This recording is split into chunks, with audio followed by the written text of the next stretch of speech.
کوئی بھی اتنی جلد معاف نہیں کرتا، ماں بھی اتنی جلد اپنی اولاد کو معاف نہیں کرتی جتنی جلد بندوں کو اللہ معاف فرماتا ہے، بلکہ جو صغائر ہیں وہ تو بغیر توبہ کے ہی معاف ہوتے رہتے ہیں۔ فرمایا کہ جب تم وضو کرتے ہو تو اعضائے وضو کے گناہ جھڑ جاتے ہیں وضو سے، اور ہمیں پتہ بھی نہیں ہوتا۔ بہت سارے صغیرہ گناہ ایسے بھی ہیں کہ ہم ان صغائر کا ادراک بھی نہیں کر پاتے، لیکن وہ ہمارے سے جڑے ہوئے ہوتے ہیں، اور اسی طرح جب وہ ہمارے سے جھڑتے ہیں تو ہمیں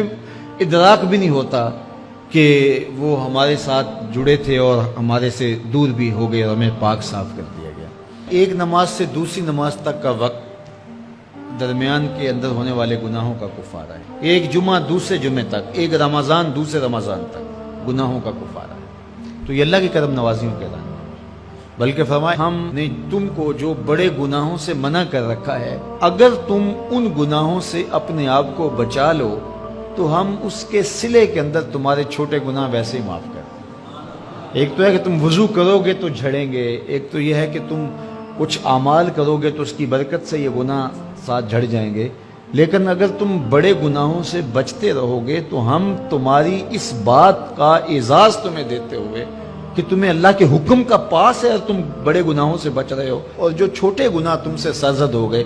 ہم اس بڑے گناہ سے بچنے کی وجہ سے وہ ویسے ہی تمہارے سے ہٹا دیں گے، تمہیں صاف کر دیں گے اس سے۔ یہ کتنی کرم نوازیاں ہیں۔ اور اگر تم نیکیاں کرتے ہو تو نیکی بھی تمہارے گناہ کو مٹا دیتی ہے۔ اللہ کے محبوب علیہ السلام نے جو 3 وصیتیں کی تھی تو ان میں سے ایک وصیت یہ تھی کہ گناہ تم سے سرزد ہو جائے تو اس کے بعد تم نیکی کرو، کیوں؟ تم ہوہا، جو نیکی ہے وہ گناہ کو مٹا ڈالے گی۔ یہ کیسا اس کا الوہی انتظام ہے کہ ہمارے گناہوں کو مٹانے کے لیے کتنے سامان رکھیں۔ چھوٹے گناہ سرزد ہو گئے ہیں تو وضو کرنے سے، نماز ادا کرنے سے معاف ہو گئے، صدقہ کرنے سے معاف ہو گئے،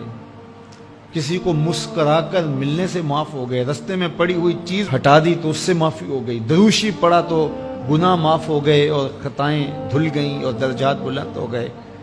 اور نیکی کی تو ساتھ گناہ بھی معاف ہو گئے۔ تو باقی رہی بات کہ کبیرہ گناہ، بڑی بڑی باتیں،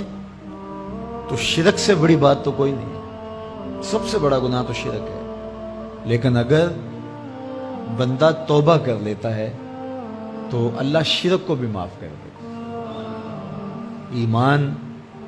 شرک سے برات کا اظہار ہے تو شرک بھی معاف ہو گیا، ورنہ شرک معاف نہیں، اور باقی کبائر بھی توبہ سے، رجوع اللہ سے معاف ہو جاتے ہیں۔ یہ کتنی اس کی کرم نوازیوں کا رنگ ہے کہ اس کے حضور جب آپ آ جائیں اور اپنی معذرت پیش کر دیں تو وہ بندے کو شرمندہ نہیں کرتا کہ تم نے یہ کیا۔ جب بندہ کوئی جرم کر بیٹھتا ہے، کسی سے زیادتی کر بیٹھتا ہے اور حقیقی زیادتی ہوتی ہے، تو پھر اس کے پاس جاتے ہوئے ڈرتا ہے کہ اس کا رد عمل کیا ہوگا، میں نے یہ زیادتی کی، واقعتاً زیادتی کی، اب اس کا سامنا کرتے ہوئے ڈرتا ہے کہ جب میں جاؤں گا معاف کرے گا نہیں کرے گا، دونوں امکان ہوتے ہیں۔ پھر معاف کرے گا تو کتنا رگے دے گا، مجھے کتنا احساس دلائے گا، اور اس کے بعد معاف کرے گا، تو بندے کے قدم اٹھتے بھی ہیں اور کئی وسواس اس کے ساتھ جڑے ہوئے ہوتے ہیں کہ معافی ہوگی یا نہیں ہوگی، اور میری تذلیل ہوگی یا میری کیا صورتحال ہوگی۔ کسی سے بھی معافی مانگتے ہوئے اسی لیے لوگ اڑ جاتے ہیں،